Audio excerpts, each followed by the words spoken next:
अस्सलामुअलैकुम वरहमतुल्लाहि वबरकातुहू। बिस्मिल्लाहिर्रहमानिर्रहीम। आज हम स्टार्ट करेंगे C plus plus. C plus plus जो है वो एक लैंग्वेज है। लैंग्वेज क्या होता है? सबसे पहले लैंग्वेज हो सकता है सोर्स ऑफ कम्युनिकेशन। हम जब कम्युनिकेट करते हैं तो अगर हमें कोई लैंग्वेज है वो नहीं आती तो हम कम्युनिकेट नहीं कर सकेंगे सामने वाले से, अगर हमें वो लैंग्वेज नहीं आती जो सामने वाला बोल रहा है। उसके बाद फॉर अंडरस्टैंडिंग, लैंग्वेज किस लिए ज़रूरी होती है? ताकि हमें समझ आए चीज़ों की। जैसे फ़र्ज़ करें कि एक लैंग्वेज है, उर्दू ही लैंग्वेज है। अगर हमें पता नहीं है कि उर्दू लैंग्वेज में जो सामने वाला बोल रहा है वो क्या बोल रहा है, तो हम उसे जवाब नहीं दे सकेंगे। जैसे कि हमें इंग्लिश नहीं आती, अक्सर नहीं आती लोगों को, मुझे भी कम ही आती है। तो इंग्लिश लैंग्वेज जो है वो कदरे पेचीदा है उर्दू लैंग्वेज से, ठीक है। इसी तरह सी प्लस प्लस भी है जो वो एक लैंग्वेज है। कौन सी लैंग्वेज है? कंप्यूटर की एक लैंग्वेज है, ठीक है। सी प्लस प्लस जो है ना, वो करने के लिए हमें एक कोड एडिटर की ज़रूरत होती है और वो कोड एडिटर हम यूज़ करेंगे डेव सी प्लस प्लस, ठीक है। अब हम डेव सी प्लस प्लस की तरफ चलते हैं। तो जी ये है Dev C plus plus. Dev C plus plus में हम लोग सबसे पहले देखते हैं कि ये जो कोड आया हुआ है, ये जो सामने हमने कोड लिखा है, ये बाय डिफ़ॉल्ट जनरेट हुआ है। ये कैसे जनरेट किया जाता है, ठीक है। सबसे पहले हम लोग जाएंगे टूल्स में। ये टूल्स नज़र आ रहा होगा आपको मेन्यू बार में। उसके बाद हम जाते हैं एडिटर ऑप्शंस में। एडिटर ऑप्शंस में आने के बाद हम लोग स्निपेट्स में जाते हैं, ठीक है।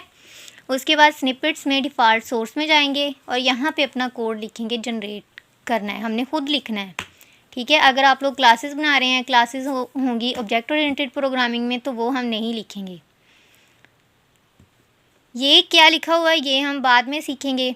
फ़िलहाल हमने ये कोड जनरेट किया है, ठीक है। ये लिखा है हमने C plus plus, Dev C plus plus में। उसके बाद हम इस ओके पे क्लिक कर देते हैं, ठीक है। अब सबसे पहले हम लोग देखते हैं कि सी प्लस प्लस जो है वो हम लोग क्यों करते हैं, मतलब ये है क्या एक्चुअली। सी प्लस प्लस जो है वो एक प्रोग्रामिंग लैंग्वेज है,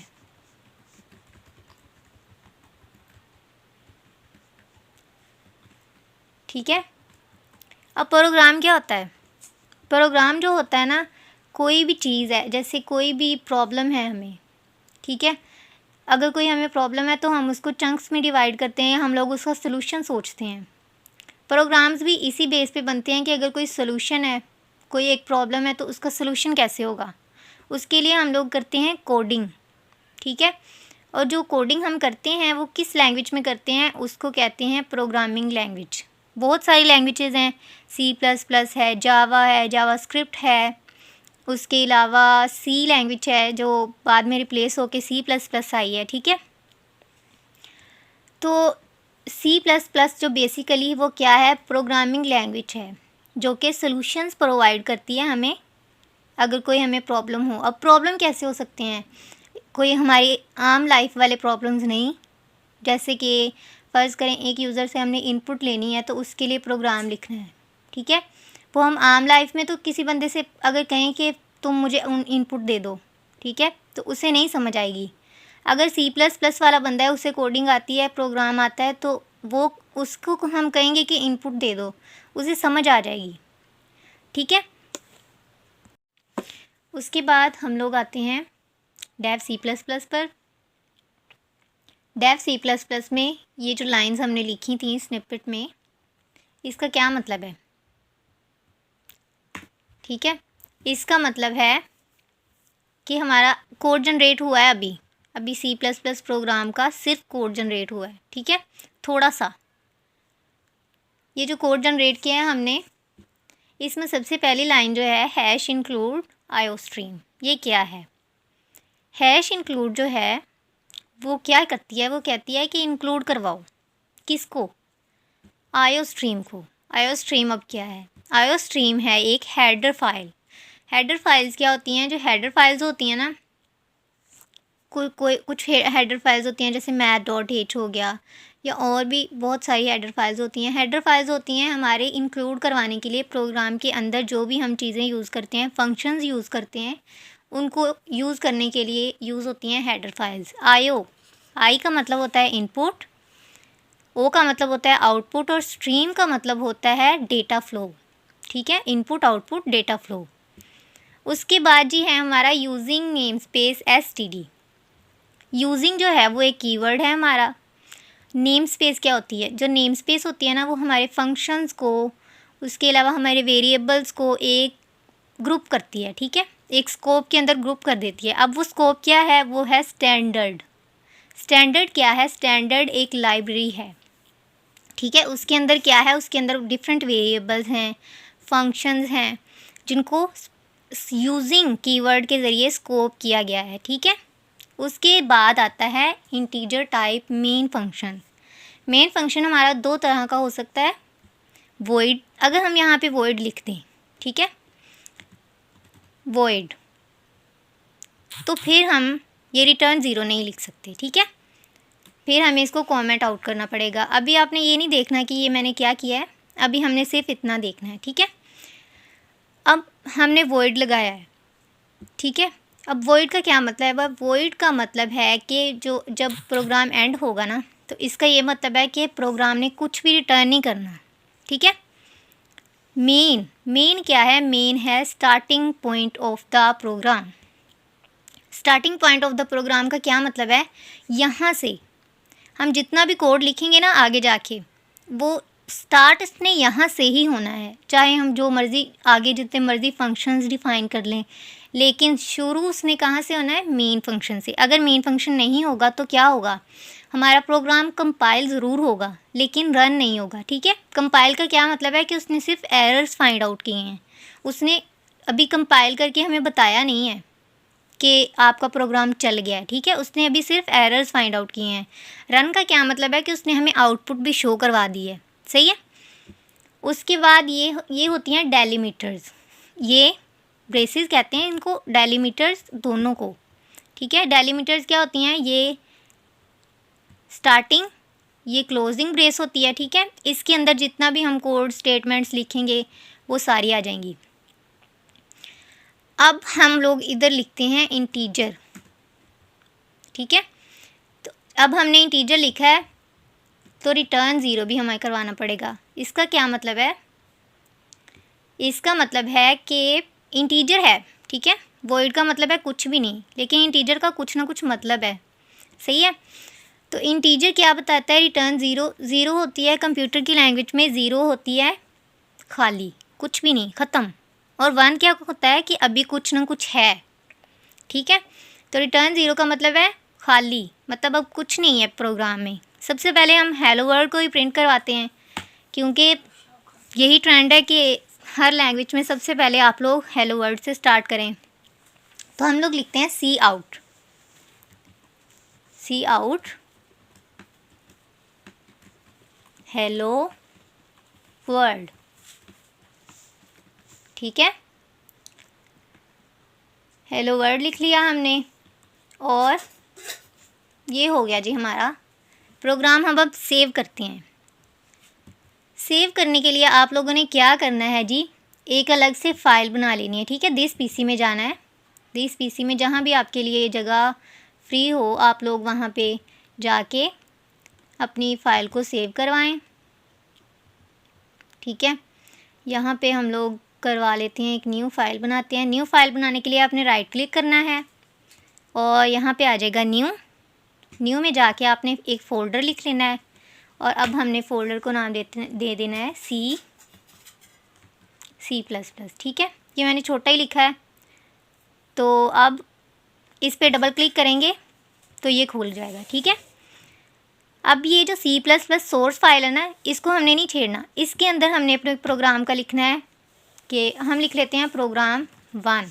ठीक है, अब हम एंटर प्रेस करेंगे तो हमारा प्रोग्राम हो गया जी सेव। ठीक है, प्रोग्राम को अब हमने रन कैसे करना है? मेन्यू बार के नीचे ये वाली जो हैं तीन चार जो बटन होते हैं, सबसे पहले ये वाला बटन, ये क्या करता है, ये सिर्फ कंपाइल करता है हमारे प्रोग्राम को। कंपाइल का क्या मतलब है, इसने सिर्फ और सिर्फ हमारे एरर्स फाइंड आउट करने हैं। उसके बाद ये है रन। रन का क्या मतलब है, इसने आउटपुट शो करवानी है। और इसका क्या मतलब है कि इसने कंपाइल भी करके देना है, और उसके बाद अगर उसमें कोई एरर नहीं है तो उसने रन कर देना है। ठीक है, तो सबसे पहले हम अपना प्रोग्राम करते हैं कंपाइल। कंपाइल हो गया तो ये देखें नीचे, ये जो नीचे वाली बार है इसमें उसने बताया है एरर्स 0, वार्निंग 0। अभी उसने हमें आउटपुट शो नहीं करवाई। ठीक है, यही मतलब होता है कंपाइल का। उसके बाद है जी हम करने लगे हैं रन। ये देखें जी, जैसे ही हमने रन किया तो क्या आ गया, हेलो वर्ल्ड प्रिंट होके हमारे लिए स्क्रीन पे शो हो गया है। ठीक है, तो क्या मतलब है, कंपाइल और रन में क्या फ़र्क है। कंपाइल जो है वो सिर्फ और सिर्फ एरर्स फाइंड आउट करता है, लेकिन जो रन कमांड है वो क्या करती है, हमारे लिए आउटपुट जनरेट करके कंसोल पे करवाती है। अब कंसोल क्या होता है, कंसोल ये स्क्रीन है। ठीक है जी, जो स्क्रीन हमें नज़र आ रही है ना आउटपुट के दौरान, इसको हम कहते हैं कंसोल। ठीक है, ये प्रोग्रामर्स की लैंग्वेज है तो इसको कंसोल कहेंगे हम। अब देखें जी, ये जो ऊपर लिखा आ रहा है ना, ये ई ड्राइव में मैंने सेव करवाई है। मेरी फ़ाइल का नाम है C++। ठीक है, और आगे जो प्रोग्राम 1 मैंने लिखा था वो आ गया है। सही है,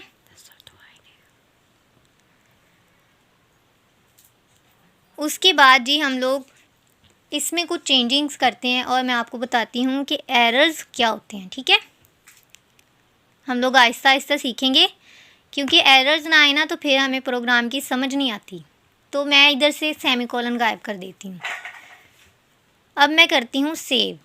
सेव आपने साथ साथ करते जाना है, कोई भी पंगा करना हो तो। अब मैं डायरेक्ट रन करवाती हूँ। ठीक है, अब रन हुआ ना तो ये देखें, ये नीचे क्या आ गया है, expected semicolon before return. Before return का क्या मतलब है, यहाँ पे जो मैंने सेमीकोलन लगाया था वो नहीं लगा।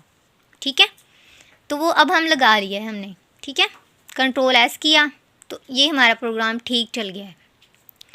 अब देखें जी, अब मैं इसको रन करती हूँ तो ये हमारा प्रोग्राम सक्सेसफुली रन हो गया है। ठीक है, इसका क्या मतलब है कि हमने सेमीकोलन स्टेटमेंट्स के एंड में लाजमी लगाना है C++ में। दूसरी बात, मैं इधर लिखती हूँ C बड़ा। ठीक है, C बड़ा लिख लिया, कंट्रोल एस कर लिया, तो अब मैं इसको रन करवाती हूँ तो क्या आया नीचे फंक्शन में, एरर्स में, cout was not declared in the scope. ठीक है, वो क्या था, वो छोटा सी था। इसका क्या मतलब है, इसका मतलब मैं आपको समझा। अच्छा जी, केसेस होते हैं हमारे दो, प्रोग्रामिंग लैंग्वेजेस में दो केसेस होते हैं। नंबर 1 पे होता है हमारा अपर केस और नंबर 2 पे होता है हमारा लोअर केस। कुछ लैंग्वेजेस जो हैं वो केसेस को सपोर्ट करती हैं, मतलब वो नहीं देखती कि अपर केस में है हमारा जो कोड है या लोअर केस में है। लेकिन जो C++ है वो केस सेंसिटिव लैंग्वेज है। ठीक है, अब इस केस सेंसिटिविटी का क्या मतलब होता है, अभी मैंने आपको समझाया है। केस सेंसिटिव, इसका क्या मतलब है कि ये बिटवीन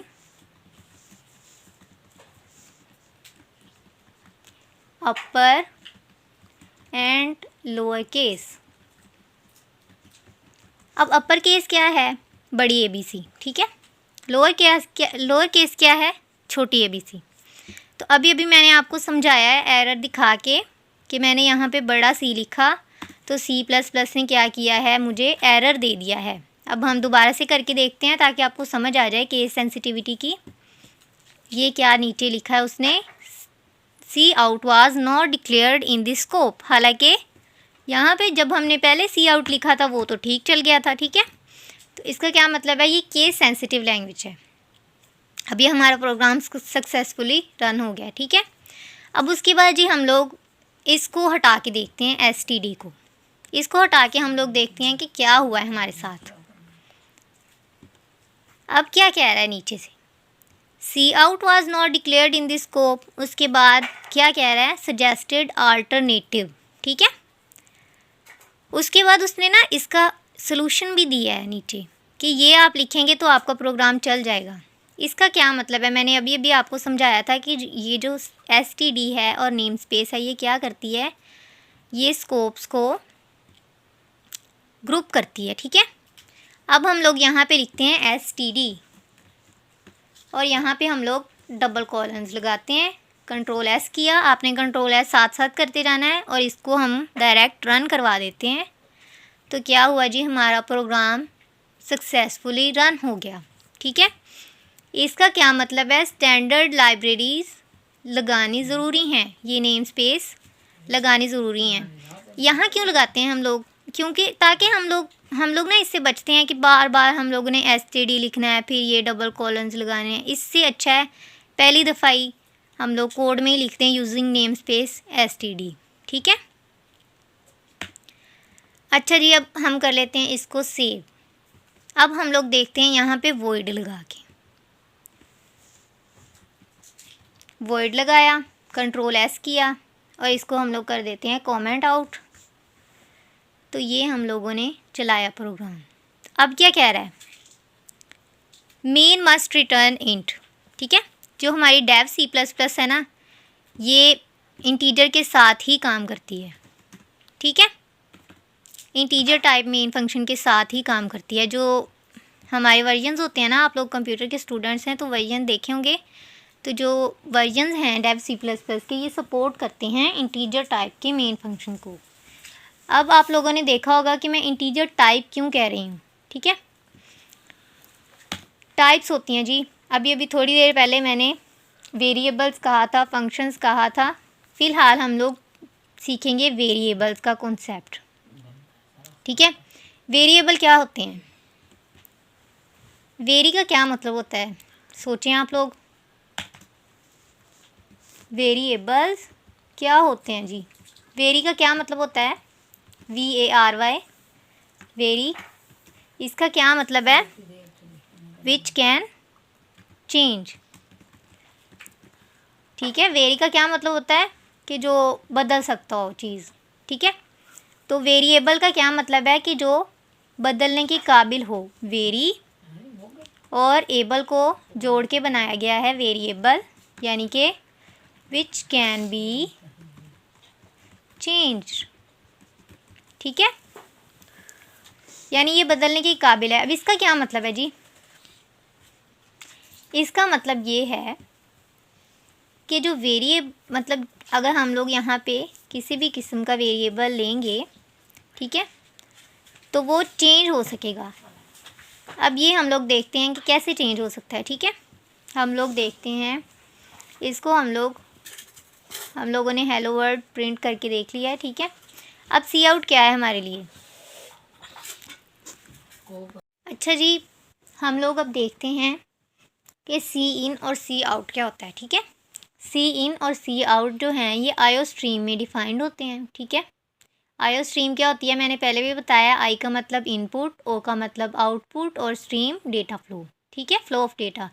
तो सी आउट क्या करेगा, आउटपुट, और सी इन में आई है, इन का मतलब है इनपुट, ठीक है। और सी क्या होती है, अभी थोड़ी देर पहले मैंने बताया था कंसोल। कंसोल क्या है, जो हमारी आउटपुट स्क्रीन है, ठीक है। सी आउट क्या करेगा, कंसोल पे आउटपुट शो करवाएगा, और सी इन क्या करेगा, कंसोल पे इनपुट लेगा, ठीक है। और वेरिएबल्स क्या होते हैं, तो अभी हम लोग इसको कमेंट आउट करते हैं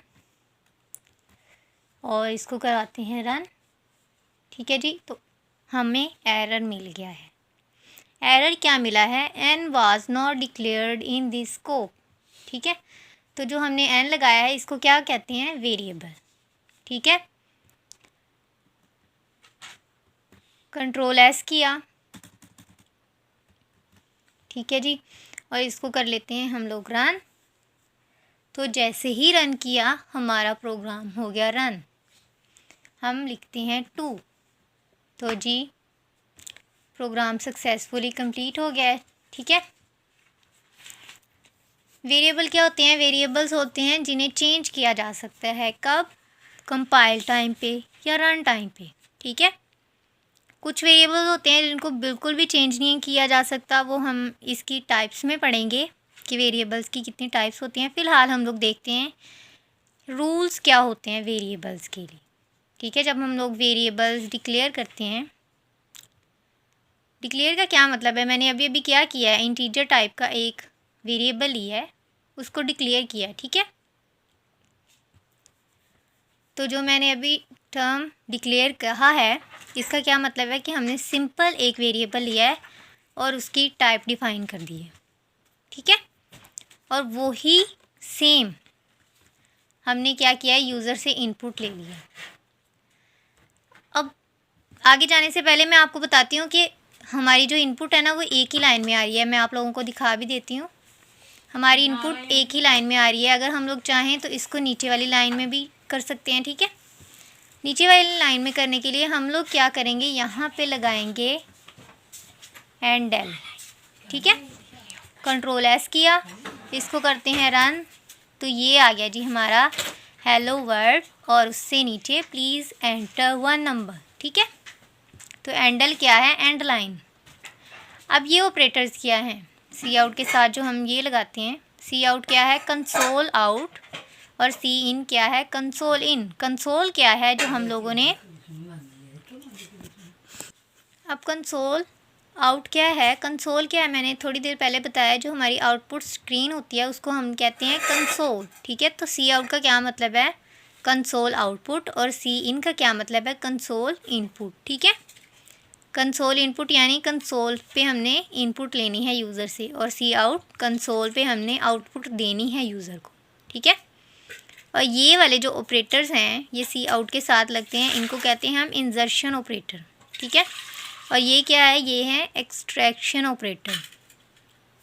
एक्सट्रैक्ट करना यानी यूज़र से चीज़ लेना, और इंजर्शन क्या है? इन, मतलब इंजेक्ट कर देना हमने। ठीक है। इंसर्ट कर देना है, इंजेक्ट कर देना है हमने स्क्रीन पे कि जी ये चीज़ हमें चाहिए। ठीक है। और एक्सट्रैक्ट क्या करता है? इनपुट लेता है यूज़र से कि जी हमें इनपुट देनी है। ठीक है।